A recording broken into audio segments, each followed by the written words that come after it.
Life moves pretty fast. You don't stop and look around once in a while, you could miss it. Welcome to MsMojo, and today we're counting down our picks for the top 10 small details you missed in teen movies. My name is an anagram for I love. What's an anagram? Look it up, big boy. For this list, we'll be looking at the most clever features in adolescent-focused movies that are easily overlooked. Which of these details surprised you the most? Let us know in the comments below. Number 10, a half-dressed reporter, The Princess Diaries. After the news that Mia is the Princess of Genovia gets leaked, she's greeted by a media circus at school. Excuse me. Hi. Who are you all waiting for? There she is, right there. That's Mia Thermopolis. We're waiting for you. This prompts her grandmother, aka the Queen, to pay a visit to the establishment. Naturally, the press flock to her. There's one journalist in particular who seemingly got the whole "only your top half is visible on camera" memo years before the rest of us. He's wearing a nice, appropriate suit and tie, but his bottom half is a different story, with some shorts and casual shoes. Your Majesty, will you be visiting the White House? Your Highness, Your Majesty. Are you taking the princess home? It's an easy detail to miss amid the frenzy of the scene, but you'd think a reporter trying to get a quote from literal royalty would dress the part. No interviews until later in the evening. Yes, ma'am. Number 9, Cher Horowitz report card, Clueless. Cher's persuasion skills are unmatched, as evidenced by the way she argues her way to better grades. Well, some teachers were trying to lowball me, Daddy. And I know how you say never accept a first offer, so I figure these grades are just a jumping off point to start negotiations.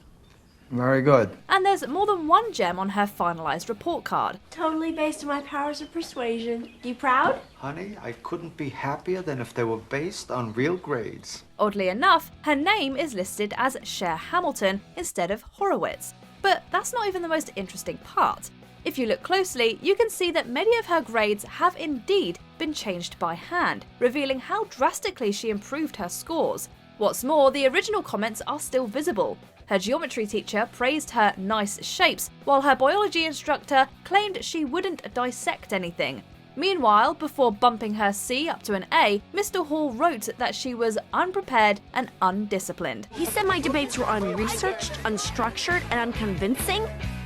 As if. That's way harsh, sir.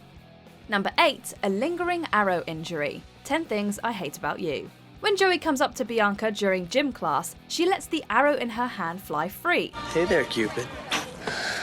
Hi, Joey. You're concentrating awfully hard considering it's gym class. Can I help you? It has to go somewhere, and the unlucky target is Mr. Chapin. As it lands in his derriere, he can be seen in the background falling to the floor in complete agony. Unfortunately, the injury has lasting effects. A few scenes later, he's seen supervising detention. When he goes to lean against his desk, the expression on his face quickly turns painful.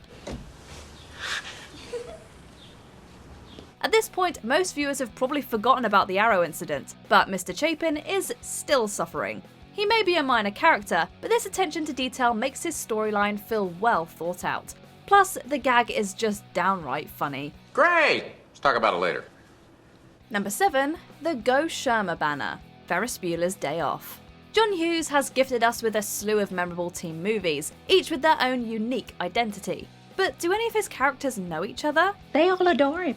They think he's a righteous dude. Well, there's a clue that suggests Ferris Bueller's Day Off and The Breakfast Club may actually take place at the same school. Granted, their buildings look different, especially from the outside, but bear with us. When the Breakfast Club kids arrive, we see that they go to Shermer High School. In Ferris Bueller's Day Off, there's a shot of the hallway where a Go Shermer banner can be spotted on the wall. I know I should have called, but it just completely slipped my mind. I'm really very sorry. Is it a coincidence? Is it a fun little Easter egg? Or is it possible that somehow these two movies exist in the same universe? We're pinched for sure. No way, Cameron. Only the meek get pinched, the bold survive. Number 6, going to see The Scarlet Letter, Easy A. There are numerous references to The Scarlet Letter in Easy A. Isn't that always the way? The books you read in class always seem to have some strong connection with whatever angsty adolescent drama is going on. After all, the 2010 movie took many cues from Nathaniel Hawthorne's novel.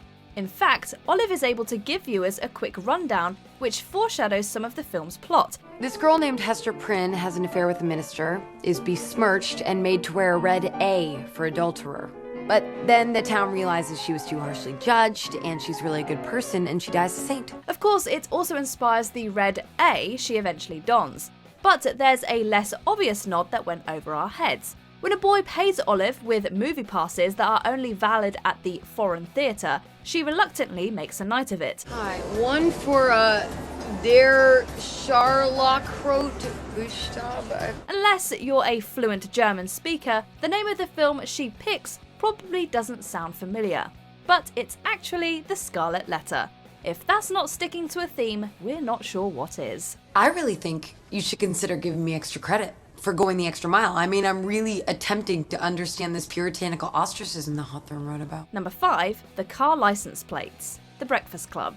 The cars in the movie matter more than you think, and not because of their make and model. Good.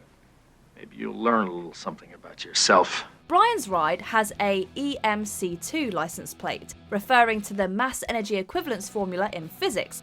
That's pretty perfect for the brain of the group. You just don't want to write your paper, right? True, but you're the smartest, right? Well. Meanwhile, the plate on the car resident athlete Andrew gets picked up in is presumably a nod to the sporty Ohio State University. But The Breakfast Club isn't the only film that uses license plates wisely. When you do the math, the numbers on Jake's car in 16 Candles total 16. And in A Cinderella Story, To Sam is visible on the plates as a hint that Sam will inherit everything. What gives you the idea you can sell our cars? She owns them. Exactly. I own them. Who knew license plates could be so meaningful? Number 4, A Peculiar Birthplace. Pitch Perfect 3. Lily is without question the most mysterious member of the Bellas. I'm sorry, what was that? Hello, my name is Elena Kurama. I was born with gills like fish. We don't know much about her life, and she never really speaks. On the rare occasions where she whispers tidbits of information, we're left with more questions than answers. I set fires to feel joy. That's adorable. But in the third movie, there's a travel montage that features a quick look at her passport. It's a blink and you miss it moment, but it reveals that Lily was born in Area 51. It's slightly creepy, to say the least, but fitting nonetheless.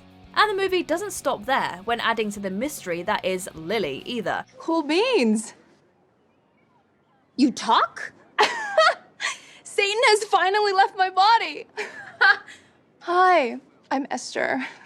I have many questions. It goes without saying, but we're going to need a prequel movie about her life ASAP. Number 3, Jenna Rink's adult apartment. 13 going on 30. As a teen, Jenna wants to be like the models in Poise magazine. She specifically points out a piece about successful 30-year-olds, which features a woman in a stylish home. 30, flirty, and thriving. Why the 30s are the best years of your life. I want to be 30. After a disastrous birthday, her wish to be a glamorous adult comes true. We were too stunned by her sudden growth to pay attention to her new surroundings at first, but they're significant. This is a dream. This is a really weird dream. You know that Poise article we mentioned? Well, Jenna's grown-up living room looks a lot like the one it featured. Plus, her sleeping mask is very similar to the blindfold she had on prior to the transformation. These choices tie Jenna's teenage life to her adult one, subconsciously reminding us that though she looks 30, she's still 13 at heart. I like your dress. It's because I've got these incredible boobs to fill it out. Number 2, Brianna and Gabriella's Clothes, A Cinderella Story. This 2004 movie follows Sam, a modern-day Cinderella, struggling to fit in at school while being severely mistreated by her stepmother. Tonight's my night off, and it's the Halloween dance at school. So. I know, but you need to stop being so self-centered, Sam, and start thinking of others. And others need you to go to the diner and mop the floors tonight. We all know that her stepsisters, Brianna and Gabriella, have bad attitudes that rival their animated Disney counterparts. But it turns out that's not the only thing they share. I cannot wait for my solo career. When are we going solo? Throughout the story, Sam's evil step-siblings can often be seen in pink and green clothes. It would be easy to dismiss this as nothing more than a fashion statement. Yet those are the same hues we repeatedly see Cinderella's stepsisters, Anastasia and Drizella, in. This brilliant parallel serves as a visual indicator that Brianna and Gabriella cannot be trusted, letting us know just how terrible they truly are. Mother, Sam just ruined your wall. Before we continue, be sure to subscribe to our channel and ring the bell to get notified about our latest videos. You have the option to be notified for occasional videos or all of them. If you're on your phone, make sure you go into your settings and switch on notifications. Number 1. The accessories. Mean Girls. As Queen Bee, Regina George has a fair amount of power over what the plastics can or can't do. Namely, we learn that she's forbidden Gretchen from donning hoop earrings. 2 years ago, she told me that hoop earrings were her thing, and that I wasn't allowed to wear them anymore. And then for Hanukkah, my parents got me this pair of really expensive white gold hoops, and I had to pretend like I didn't even like them. She also wears an R necklace, indirectly affirming her power within the group. As Katie starts turning plastic in her quest to take Regina down, she can be seen sporting an identical C around her neck. That new girl moved here from Africa. I saw Katie Heron wearing army pants and flip-flops, so I bought army pants and flip-flops. That Katie girl is hot. She might even be hotter than Regina George. When she starts usurping the proverbial throne, she asserts her new place in the social hierarchy by wearing, you guessed it, hoop earrings. It's a subtle but powerful act symbolizing her transformation. You know I couldn't invite you. I had to pretend to be plastic. Buddy, you're not pretending anymore. You're plastic. Cold, shiny, hard plastic. Thankfully, the plastics eventually go their separate ways. And yes, Gretchen rocks some seriously cute hoops at the end.